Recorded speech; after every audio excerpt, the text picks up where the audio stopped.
Hello and welcome to Stories of Resilience, our podcast series to promote an ACE-aware nation in Scotland. Adverse childhood experiences touch us all in one way or another. This series explores the thoughts of those involved with the ACES movement in Scotland, and we talk to individuals who have stories of resilience to share. I'm Gary Robinson. My guest today is Gail Ross, MSP. Gail is one of our politicians leading the ACES charge at the very highest level in the Scottish Government. Gail has led the highly successful members' debate about ACES in the Scottish Parliament early this year. Gail, tell me, when did you first find out about the movement of ACES? Well, I first met Suzanne Zedek a few years ago, and ACES wasn't a term in our discourse at that time.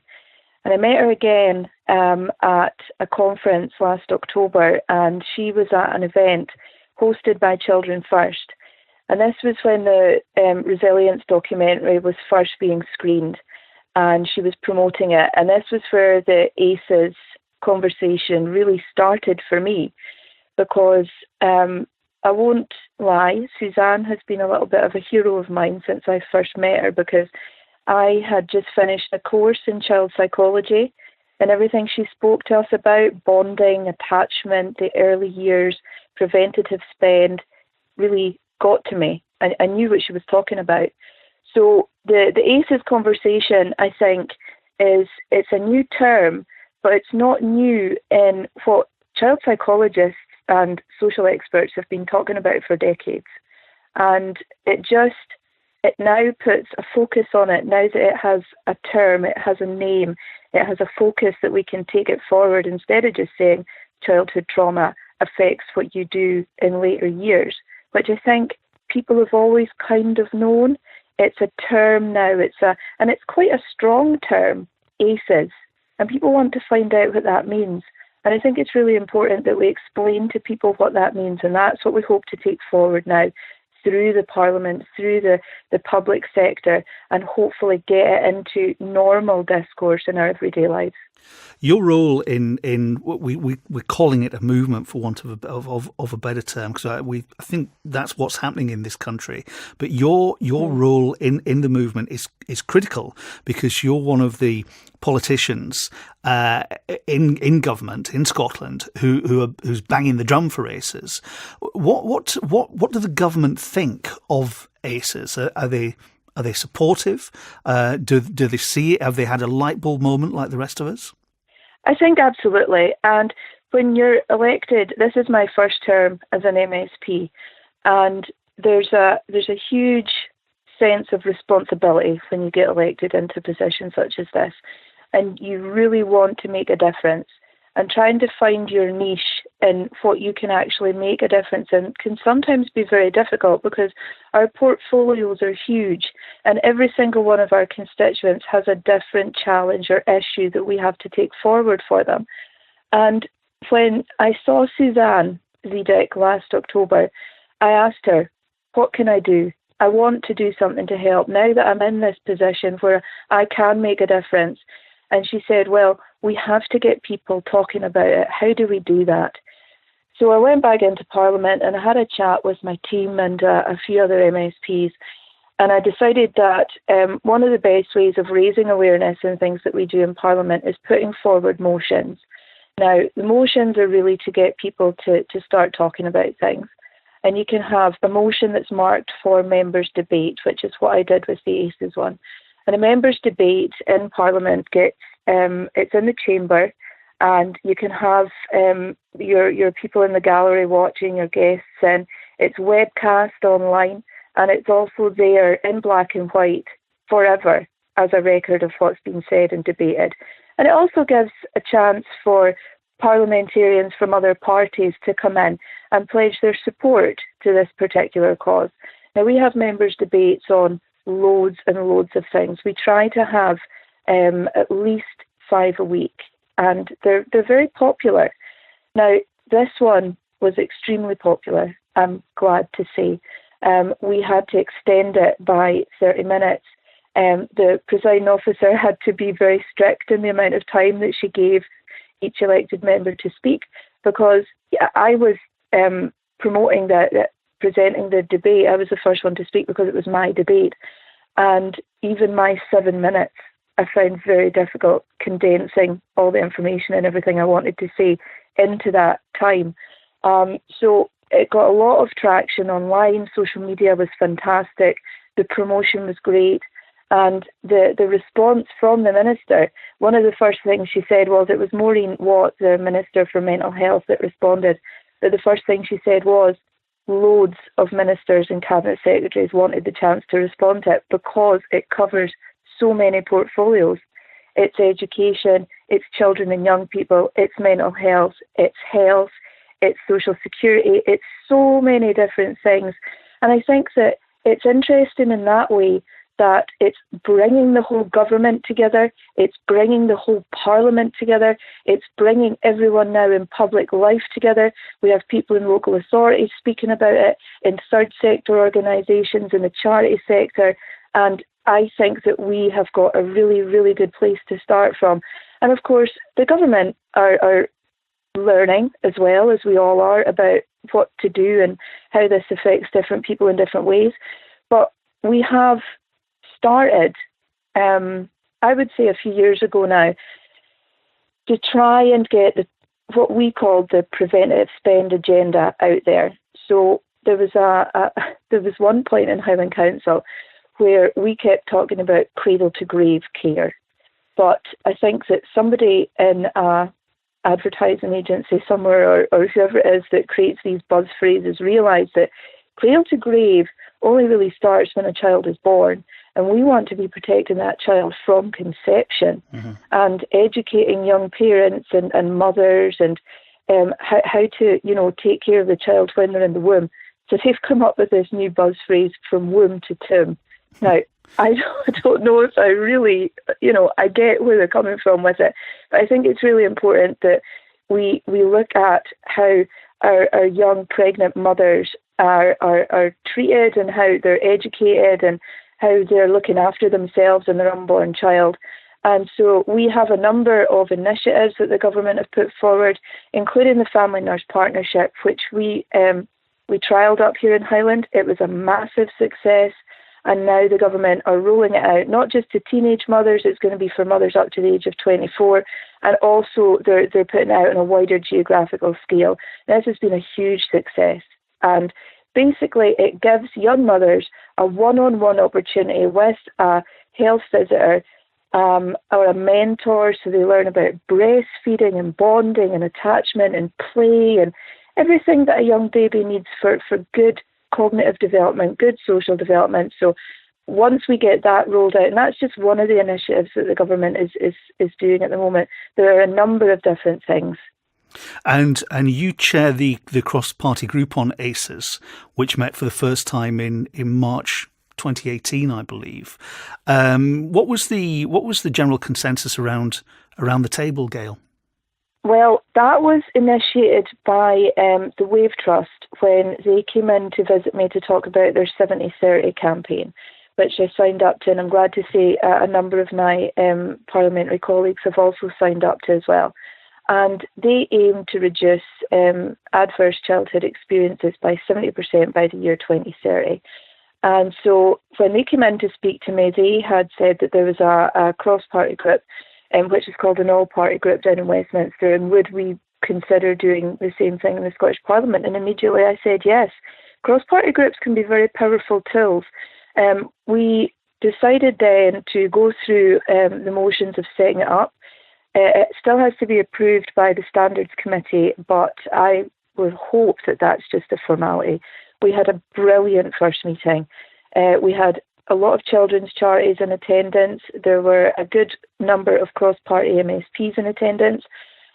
We had to stick with a lunchtime slot, which meant that we were restricted to 1 hour, unfortunately, but we have plenty of time now in advance to sort out the official meeting. This was just a get-together to make sure that everybody actually wanted to do this, and I think from the attendance, it was quite obvious that we were on to a winner immediately. So when we have our first official meeting, I will convene that meeting. Alec Cole-Hamilton from the Liberal Democrats will be my co-convener. And what we will do, we will make sure that we've had a conversation already about who to invite. We're going to invite John Swinney, the Cabinet Secretary for Education and Skills, and also the Deputy First Minister, because we feel that it's this important.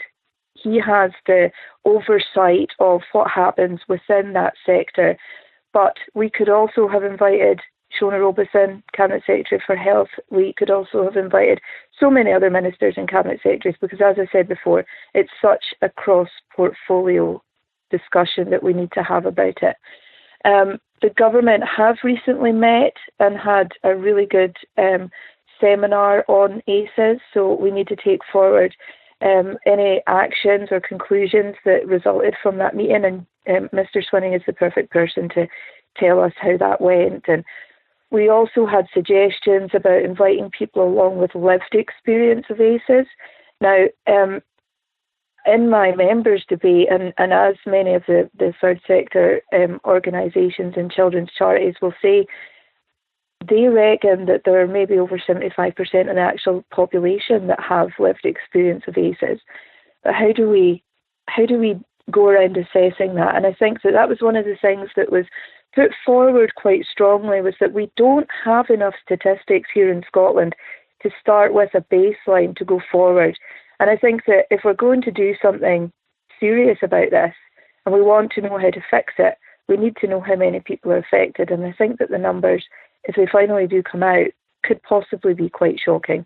So going forward with the cross-party group, I mean, the cross-party group belongs to everyone that's in it. There's no one person. It doesn't belong to me as the convener. It doesn't belong to George and the Wave Trust as the secretariat. It belongs to everyone. The minutes will be agreed. The agenda will be agreed in advance.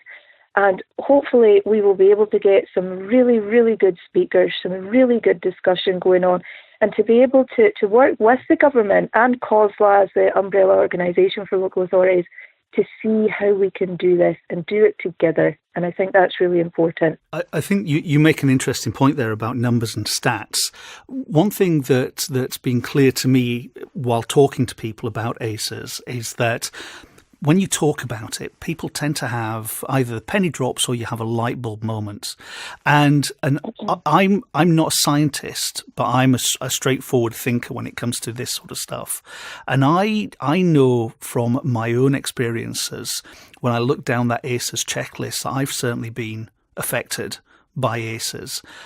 And I'm sure that everybody in the country has been affected. I can't see where there's somebody in this country that's not been affected by ACEs in some form or another. So would that would suggest that there is a need. I mean, we obviously need the stats and we need the baseline, but surely there is a need out there for us to start adopting this as a movement pretty quickly. Yes. I think it is a movement. I think that's the right term for it. I think that there has been a lot of good work in other places around the globe, in Canada and various other places, to get what they call a trauma-resilient community. So it's not just something that happens in a medical centre or a school or a children's home or an institution, if you like. It's not. It's something that we should be aware of as a whole community. And there's been really good examples, actually, in schools of young children who have been, labelled. And I don't like labelling children. Children are not born bad. You can't label them as troublesome or bad. Or I just don't agree with that at all. I think what we need to be doing, and it has been said before, is looking at a whole child, looking at the child holistically, and not saying, right, okay, that child is playing up attention seeking, for want of a better phrase. Of course they're attention seeking. They're seeking love. These children have come from a chaotic background where you don't know what's going on in their social lives, in their private lives, emotionally, how they've developed. So there's another movement within the movement to say, instead of saying, why did you do that? Or what are you playing at? Or this is wrong, or this is bad, or this is naughty, or you need to be punished for your behaviour. Asking the child, what's happened to you? Why are you feeling like this? Do you need to talk? Can we have a chat? and not going down the automatic, let's punish a child for doing something bad or wrong or disruptive, or, taking them aside, having safe spaces, having a one person, a guidance teacher or somebody that they trust that they can go to, and trying to understand these children instead of punishing them, I think would go a long way towards doing that. And hopefully we can get some kind of, I know that they've been doing it in a lot of schools, the continuous professional development that teachers are receiving now have courses on ACES. I don't think that one-day courses or an afternoon course once a year is good enough. I think that it needs to be built in, again, to the discourse that we're using every day with children. That child is not bad. That child has been conditioned to behave in that way, and we need to find out why, and we need to build resilience in that child then, because the longer we leave it, the more chance there is of that child going on to become a disturbed adult, mental health issues, possibly prison, homelessness, and even worse. So not only do we save that child then from the emotional distress that quite obviously it's going through, we also look to the future, and we also look to the public purse. And as a public servant, I need to be thinking of those things as well. So not only do we have a moral responsibility to save these children from the emotional distress that they're going through, we also have a responsibility to taxpayers' money to say, well, look at all this money that we're spending through the NHS, through the prison system, through the education system, trying to fix these people when it's too late. We need to be fixing them right at the start, making sure that it can't happen in the first place. And if we can't prevent the ACEs, then we need to be building the resilience within them when they're going through the school. So if something does happen to them in later life, they know how to deal with it and they don't go down the road that leads them into this negative life. And I just think it's so important to get a whole community understanding of this so that people know what we're doing, what we're trying to do, and everybody is on board with it. Gail Ross, MSP, thank you very much indeed. Thanks, Gary. Cheers now. Bye-bye. Bye. That was Stories of Resilience, celebrating individuals and organisations who are helping to make Scotland an ACE-aware nation. Find out more about ACES and the ACE Aware Conference this September in Glasgow at www.aceawarescotland.com.